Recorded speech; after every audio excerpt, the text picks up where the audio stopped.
We don't have to wait till we're struggling in order to engage and help. And because high achieving women are used to kind of powering through in order to get things done, we're actually very vulnerable to not engaging in support. I love your story about jumping out of planes and then you had kids and you're like, okay, this is a whole other animal. I think really from the moment we see the two pink lines and we start to have body changes, and there is just an immediate sense of not everything is in my control. I can't just think or work my way out of this. I remember being like, when I was on the journey to get even pregnant, I was like, I'm going to get pregnant in this month so that I can give birth in this month. I think part of it is culture, right? We are very, as a society, most things in life, they're not all bad or all good. Do you have any suggestions for the moment, like how to create the kind of that zoomed in lens on like, let's just focus on this and try and like cut out all that noise? Like how can people ground themselves to kind of do that? Welcome to Help Them Bloom, your home away from home for parenting support.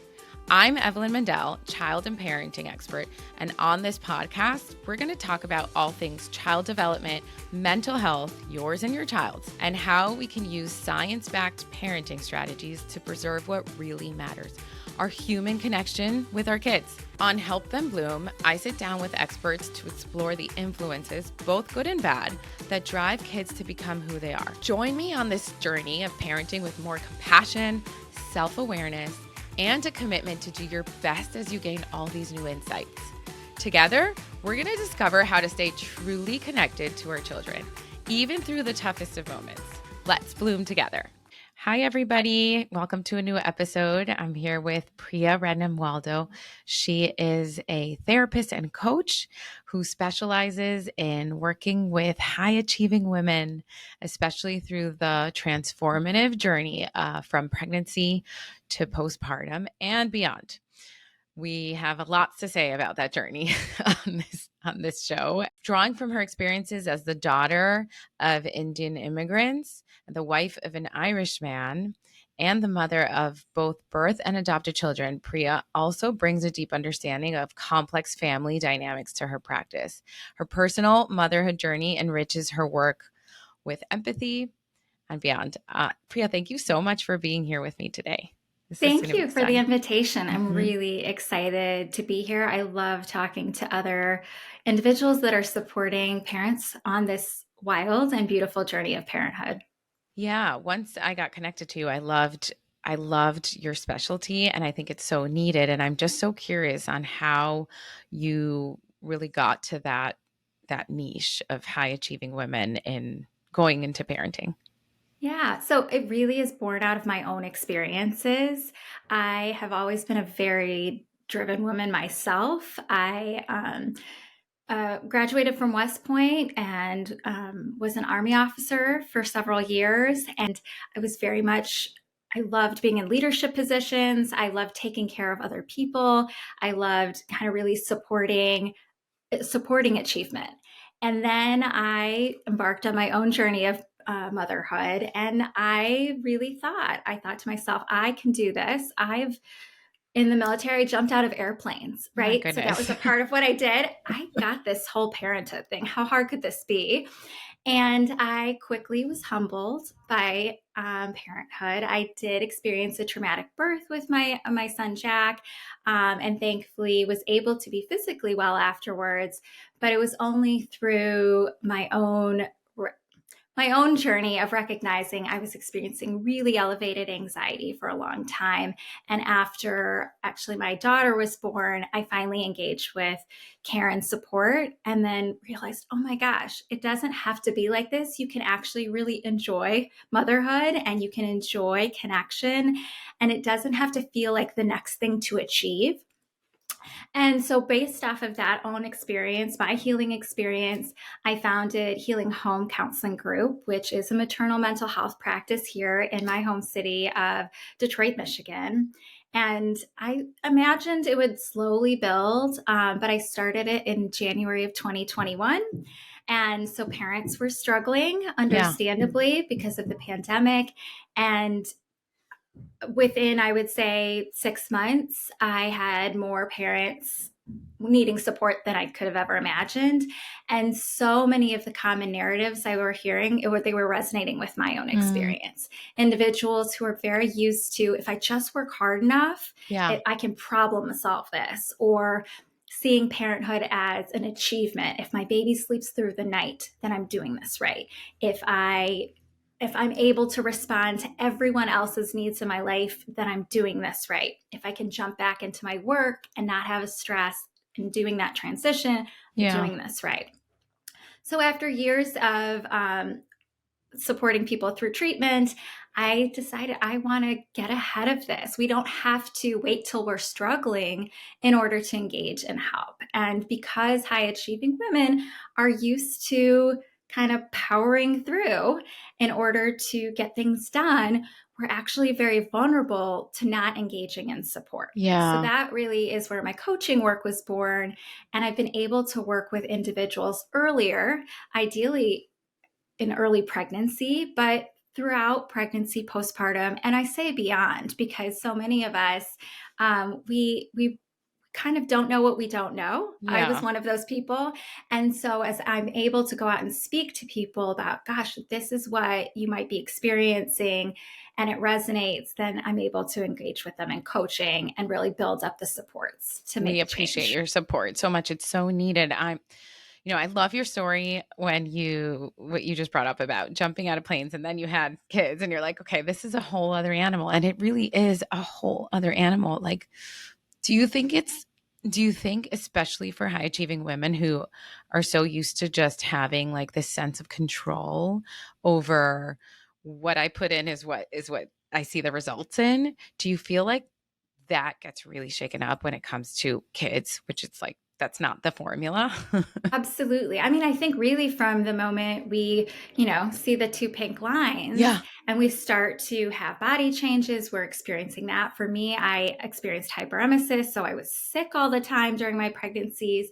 And there is just an immediate sense of, oh gosh, not everything is in my control. I can't just think or work my way out of this. And then through the birth experience, even when things go according to plan, it can be a very out of control Yeah. experience. Yeah. And then we hold on to, gosh, okay, if I could just get back into the driver's seat of everything, be in control, then this parenting thing will be Yeah. easy. And the Yeah. reality is, we're forgetting there's this whole other human being Yeah. who has their own agenda, Yeah. and it only Their grows in own spirit. complexity as they grow.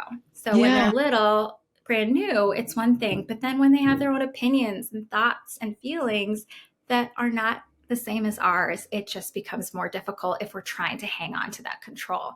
And it really manifests in anxiety. I so can relate to this as a type A human who really likes my life pretty planned out. I remember being like when I was on the journey to get even pregnant, I was like, I'm going to get pregnant in this month so that I can give birth in this month, so it's nice weather, so that I can walk my baby. Absolutely. I was like that, and then I couldn't get pregnant, and I wouldn't ovulate, and this led me through a whole journey of having to do in vitro 2 times, and like this was for me. What you're saying is it's before we even give birth. It's 100% true. Like for me, this was a real big realization that there is so much that is not up to me, and is not in my control. And I think this was one of the first lessons of many, many lessons that I'm still Yes. learning, right? I'm still learning from my kids. Even when you have multiple kids, I want to say, like, I have a 9-year-old who was an only child for 7 years. She's all I knew. And she was pretty adaptive to just like Mm-hmm. life, and it was, she was pretty even keeled and nothing. And now I just had another baby a year and a half ago who is completely different temperament and needs to be, what worked with the first one or what I could predict with the first one, so different. So even when we think we've got a formula down for one, like it's not a copy paste situation. Right. Absolutely. The only thing that we know will happen is that things will change. And Hmm. whether it's with one kiddo or more, yeah, we have to kind of relinquish control, which can feel terrifying. So it is I terrifying. it resonates with me, like the idea of like being really organized. I've got my calendar, feels so, it's like a security blanket for a lot of individuals who have big dreams, big ambitions. This is how we achieve. But there's only so much that we can have in our control. And yeah, I always appreciate when individuals share that, yeah, even from trying to conceive, we can get this really hard reality of, gosh, so much is out of our control. Yeah. And it can feel like we're doing something wrong, right? Like it can feel like I'm failing at this or my body's failing at this. Or even as a parent, it's like when things you talked about this achievement based kind of framework that we work with, which I is so true, right? Like when you have a baby, they ask you, are they sleeping through the night yet? Like that's Yeah. really one of the first things they ask you.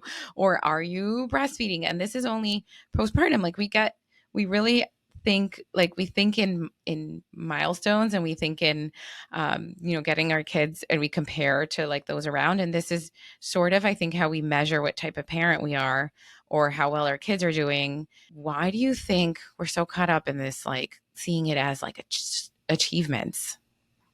Is this I culture? think Yeah, I think part of it is culture, right? We are very, as a society, achievement driven. And, it's not all bad. Most things in life, they're not all bad or all good. There are ways that that can be a wonderful thing. But when we apply it to parenting, we're forgetting like all of the beautiful complexities that are there that don't fit into a little box.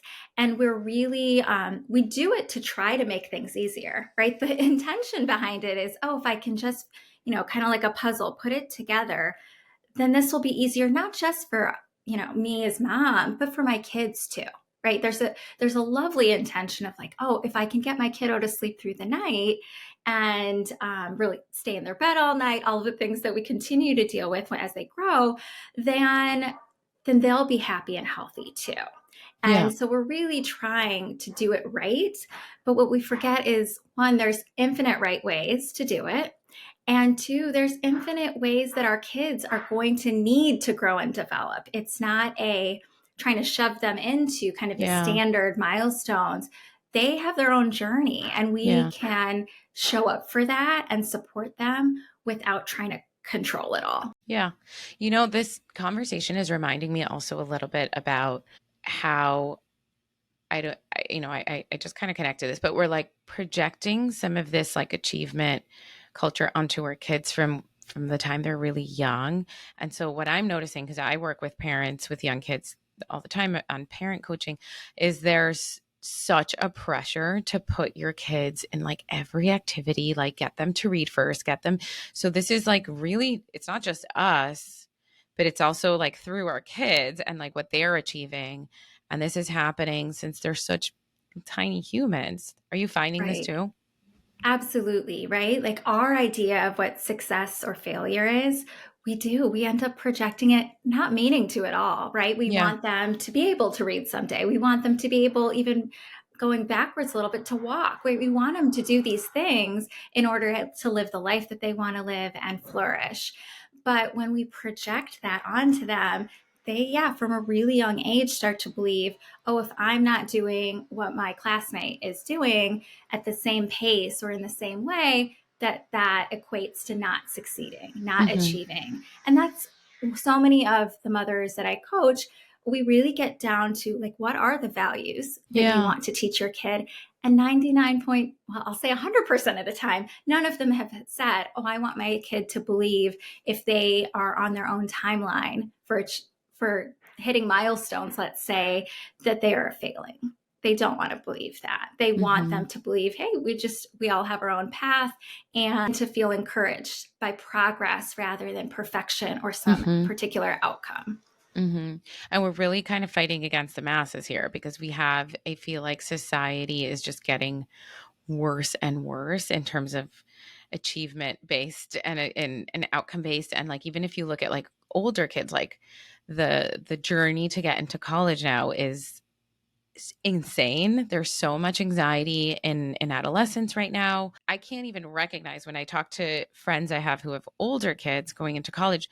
Now people have to like they're like hiring outside college counselors who have you heard this whole thing? There's Yes, so much pressure. I have a Yeah, 13-year-old. The amount of emails I get about getting into the right high school so that you can get into the to the right right college college. And I'm like, he's Right. still a kid. He's Yeah. 13. Yeah. It's like taking away from like the journey of childhood and the journey of, Yeah. where it's like always looking for the next step. And I actually feel like, do you feel like this happens, or do you work like this with your clients too, where they're just like trying to get to the next step, trying to get to the next step, and then we end up missing out on what is Yeah. right now?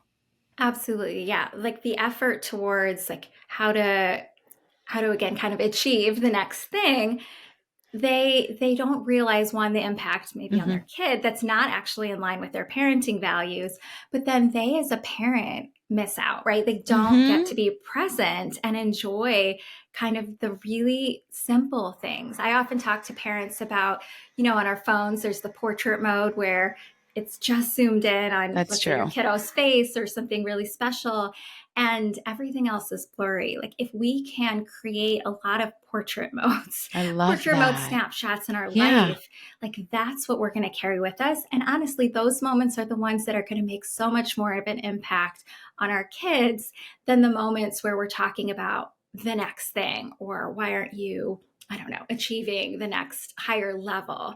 They are going to remember how you made them feel in a moment Hmm. and how you helped them to define success Hmm. as more With of like a respecting human who they thing. are. Yeah. Exactly, Yeah. exactly. How do you get people to do this? What's So, the I mean, secret sauce here, especially for high achieving, anxious, type A yeah, people? What are some tips you have around that? yeah. So, two things. One, I really draw on my own experiences. I'm like, okay, what would I have wanted to hear or know that would have compelled me to connect? Because again, right, I thought this is going to be a breeze from the get go, and that was not the case. So I really do a lot of speaking about my own experience and recognizing that to have these kind of desires for our kids, they're not a bad thing, right? We don't need to put this in like a negative box, but instead we can absolutely start to shift our thinking in a proactive way, just like we would do if we were, let's say, leading a team at work and we were trying something new, really transforming the way we do things. Then we would want to like start early and start having conversations and really try to understand what are some of like maybe the risk factors and what are ways to mitigate that. And once I'm able to like speak to individuals about it, they're like, yeah, okay, I'm on board. And then it's really about getting down to, okay, what do you, in this thing called parenthood, what's your way of parenting? And diving into what are the things you didn't really love, maybe about how you were parented, and what are the things you love? And doing that not just on your own, if you have a spouse, a partner to do that with, sitting down Yeah. together, building that up from the get-go, like a vision kind of what you would like to do that is in your control, and letting Hmm. go of the areas that maybe are not. Hmm. Do you have any suggestions for the moments, like the more portrait moments that you're talking about? How Yeah. can people ground themselves to kind of do that? So really it comes down to intention. So I work with a lot of moms and say, just like you would put that work meeting on your calendar, you're going to Mm, intentionally put time, quality time on your calendar. And you're not allowed to plan for the future during this time. And mm, then over with practice, right? Every Thursday at 4 p.m., if they take their kiddo to get ice cream, let's say, like that's their kind of portrait mode time. Over time, it comes much more naturally, right? They are really kind of proactively rewiring that pattern, that tendency. And then they also get the feedback of, wow, that was awesome. That was so much yeah. fun just to talk to my kid. It doesn't matter if the kiddo is 2 or 12, you get to know your kids so much more. And honestly, it makes parenting so much easier, right? If we Yeah. really get to know our child, the things that they care about, the things that kind of motivate them, as well as if there's area for like some feedback, right? Like, how did you like that experience? Then as parents can use that wisdom going forward. Yeah. Because it definitely will solidify your bond and your relationship. So you're going to see, like, this is bringing them closer to you. And this kind of reminds me of like when we're doing an activity with a kid, like we're baking or something like that. And Mm-hmm. we're so obsessed with like making sure everything's clean or don't touch that. Or like instead of Mm-hmm. just kind of living the experience of the messiness of baking, And we're really only we're thinking about either the mess or the final product. We're actually missing out on the experience. Yeah, absolutely, right? It's not really about, let's say, the brownies that you're going to make. Mhm. Maybe they'll turn out great, maybe not. Yeah. It's much more about just like being together. And if we know, have the self awareness to know, like, I don't like the mess, we can do a little bit of prep for that to like mitigate. But we also have to go into it just accepting Yeah. the mess is kind of can be great, and all Yeah. messes can be cleaned up. So we give Yeah. ourselves this little kind of pep talk. I always encourage people, if that feels like a lot, right? Let's say in that example of the baking, do something that feels really like low risk, like reading every night with your kiddo. That can be something, okay, there's no mess from that. It's one book, and that's a portrait mode moment where you can just really be zoomed in and ask questions and talk through a book Yeah. together. I love that. You mentioned that a lot of this stuff, if not taken care of, can lead to anxiety in Yeah. parents. How do you see it being amplified or neglected, I would say? Yeah. So anxiety in itself, right, isn't all bad. It helps us Hmm. to protect our It's kiddos. adaptive. Yeah, absolutely. We need some of it. But where it can become kind of overwhelming and maladaptive is where it starts to deviate from like living the life that we want to live and allowing our kids to live the life that they want to live too. Right. So where I see it most often is really kind of, again, like checking things off a list. Okay, have I done this? Has my kid done this? If not, then that's somehow failure. Or they really limit the amount of like free play, even that their Mm, kiddo can do. It all has to be for a purpose like or for, structured. yeah. Yeah. Yeah. And I think there's a benefit to some structure, but to really find kind of a sweet spot where they can really enjoy a moment. So when someone's wondering, let's say, if they have that overwhelming anxiety, I say, okay, like have a portrait mode moment, and do a little like evaluation after for yourself. Like, did you have fun? Did you feel like you could be present? Yeah. Did you feel like you were worrying about the next thing? Yeah. When your kiddo made a mess, did you feel like you responded in the way you wanted to that was in line with your values, or did you kind of snap? Because if you reflect back and you had this quality time with your kid and you weren't really able to enjoy it, well, then that's where the anxieties really become maladaptive. And there's lots of things that we can do to proactively get our nervous system and our mind back in a space of really enjoying the moments, Yeah. even if they're imperfect, which most of them are, right? Yeah. Do you feel like the intensity or size of our mental load plays a really big part here? Because as even I'm hearing you talk about this, I'm like, it is so hard. And I know this takes so much work and presence and being able to kind of just ground ourselves to the moment. But it is so hard, especially for women, when we carry it's such an intense mental load of like running list of things that just feel like need to be done or need to be thought about. There's always something on the list that has to be done. Hmm. And what I really encourage people to do is, okay, have that list and sit down and kind of rank things, right? Mm, Because our anxiety tells us everything is important, everything's urgent 100%, when it's not. everything. Yeah. Yeah, Yeah. exactly. And Hmm. so we can really choose, let's say we choose a scale of 0 to 10. What is it actually on the importance scale? And then it allows us not to neglect the things that have to be done, but we can emotionally react to them in a different way. Yeah. And when we are more mindful in that way, then we have something left, right? We don't want to give the best of ourselves to our to do list. We want to give the best of ourselves to our kids, our family, ourselves, of course, and the things that we're passionate about.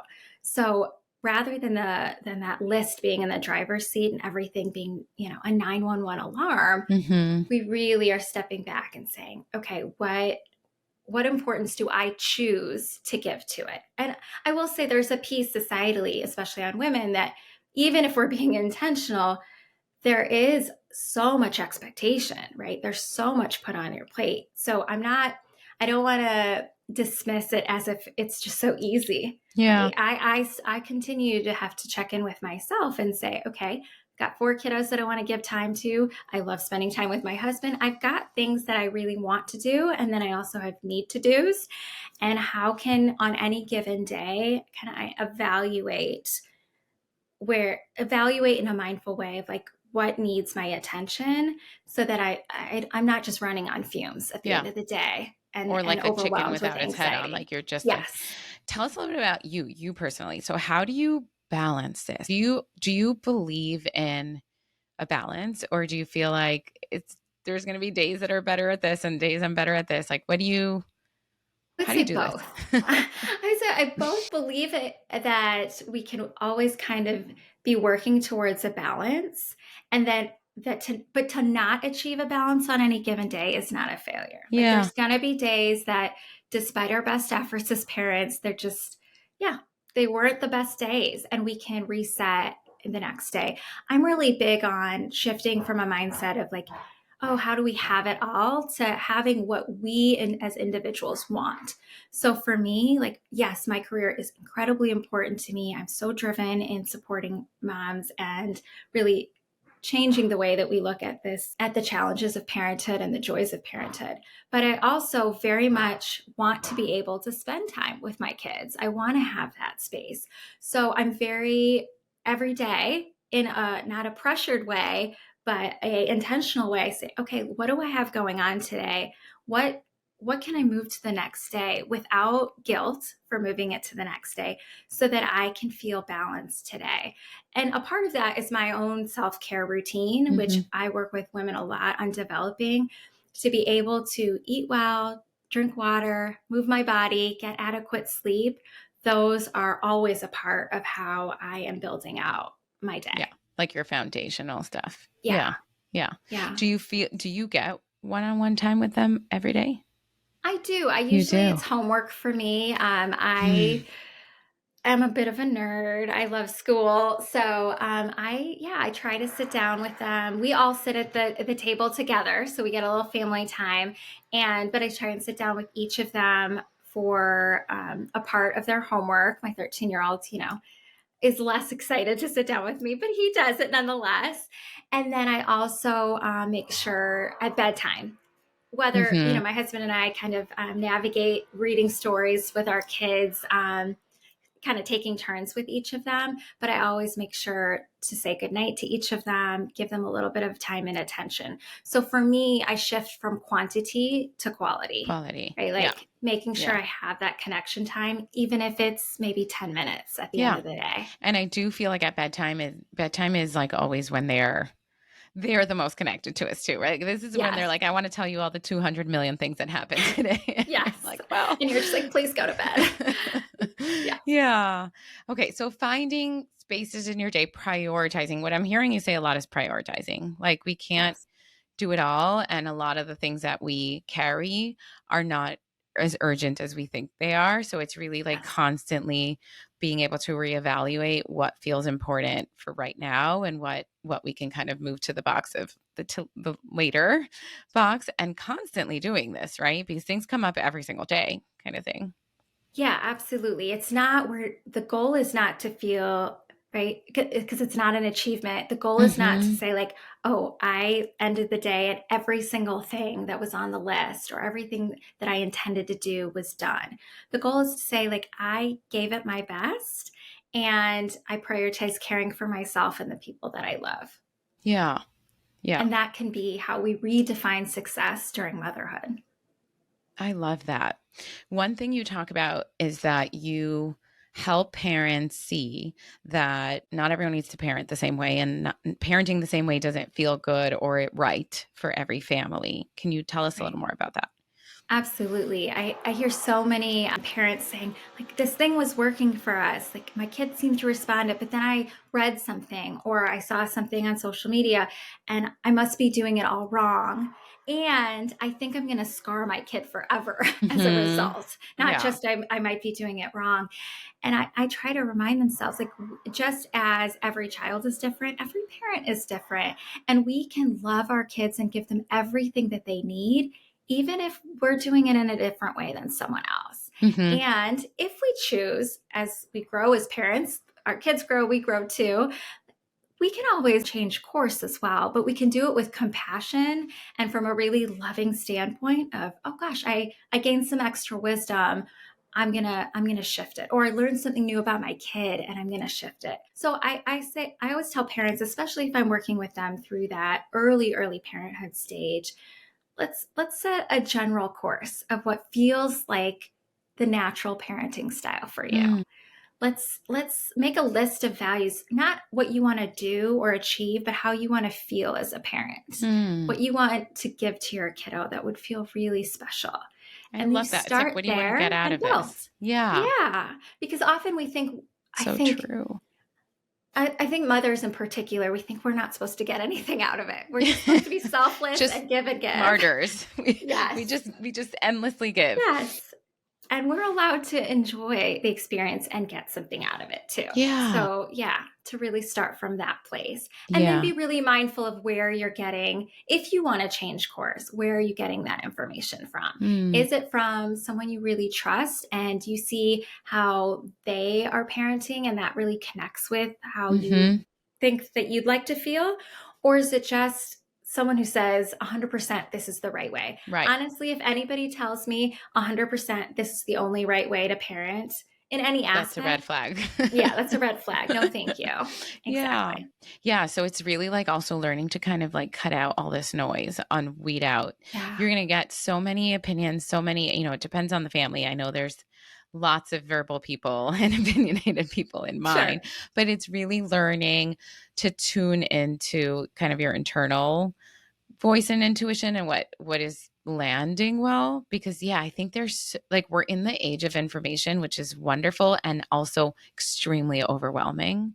Yeah. And also, if we're thinking about for social media, for example, the Hmm. the way that people are doing their posts or stories, or what actually gets the most views and the most engagement, are when they seem really kind of intense, or there's fear Yeah. mongering, or there's this is part of the strategy, but it lands very scary for parents, right, where they're like, I'm damaging my child, or my child now has trauma because like this, Right. there are these things that we see out there, and it feels like when we're in such a vulnerable place of parenthood, because it really does feel vulnerable a lot of times, like nobody really Hmm. knows what they're Yeah. doing. Like, we know what we're Our doing, kids but don't come with a guidebook, yeah, yeah, unfortunately. Yeah. yeah.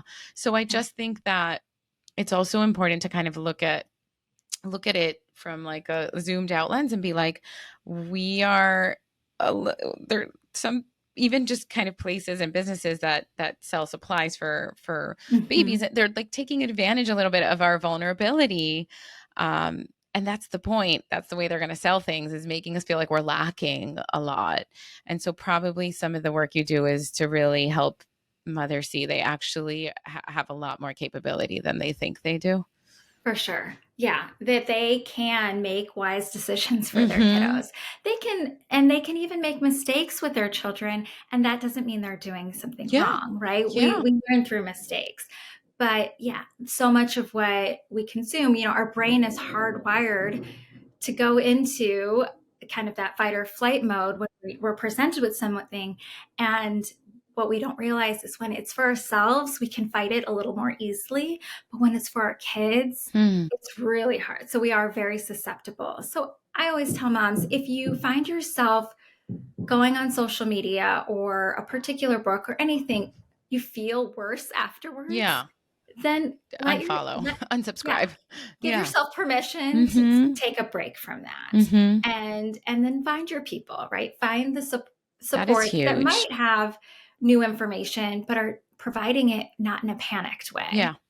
Even just like your own community, your own village. Yeah. Like, I think it's huge to have a community with like-minded individuals in terms of how you want to raise your kids, because I'm all about diversity. I'm not saying that, but it is important to have people that understand and feel the same way that you do, because if not, it's very isolating and it's very hard, and a lot of times it just feels like you're going against the tide.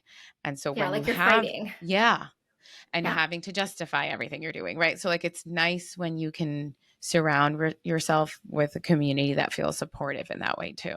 Over the holidays was with my sister and sister-in-law, and we all parent in very different ways. but the values are are The the same, same. Mhm. right? So even if I might be doing something in a different way, it doesn't come from a place of that's wrong. It's instead that's different and that works for you. And we can even give each other advice from a place of, yeah, this is what I do. I wonder how you think it might work Mm. for your kiddo. So it's Mhm. really just an openness and a curiosity and support. So we can find our people even if we're doing things Yeah, differently, which is I really love cool, it. I think. Yeah, Yeah, it we get to is, it enjoy, is. appreciate a different style as well. Yeah, it is. And it's also an important way to teach our kids about tolerating and respecting differences. A lot of times, my conversations with my 9-year-old are about why her friend gets this and gets to do this and she Yeah, doesn't. And it's a lot of their family does things that way and our family does things this way. And that's a way to coexist, right? It's important to have these absolutely. conversations and to really believe that you can find your own path and it doesn't have to be somebody else's exact path. And designing life the way that feels good for you and fulfilling. Like a lot of what you're saying is like, let's find the joy because there Yeah, is. It's really hard and it's really tiring, but it's also beautiful. And yeah. there is a lot of joy in motherhood. And sometimes we've got to just center ourselves and let go in order to find it. Yes. Yeah, if we can slow down for a moment and Yeah. really yeah, lock into ourselves and what's important to us, what's important to us as parents. Yeah, then we get the benefit, right? I was working with mom the other day and she's like, when does the good part of parenthood start? It was like, you're in it. You're just right now not seeing it. You're not getting to enjoy kind Yeah. of moving through a challenge and getting to the other side of it because Yeah. you're on to the next thing already. Yeah. Yeah. Yeah. I love this. This was so, so helpful. Thank you so much, Priya, for being here today. I really appreciate knowing now that you are absolutely a part of my village as well. I think that when we can, gather the people that are really wanting us to have a healthy and joyful parenthood experience, that's that's what drives me in my work. And then certainly as a parent, I just really appreciate all of what we can do together, right? There's nothing that a group of motivated mothers cannot accomplish in the world. I believe that without a doubt. Try So and stop us. I just so appreciate being with you today and having an opportunity to talk about this really important topic. I love that. Thank you. And we will put all of your information in the show notes. Thank you so Great. much. Thank you. Subscribe to Help Them Bloom with Evelyn Mandel wherever you listen to podcasts. Let's bloom together.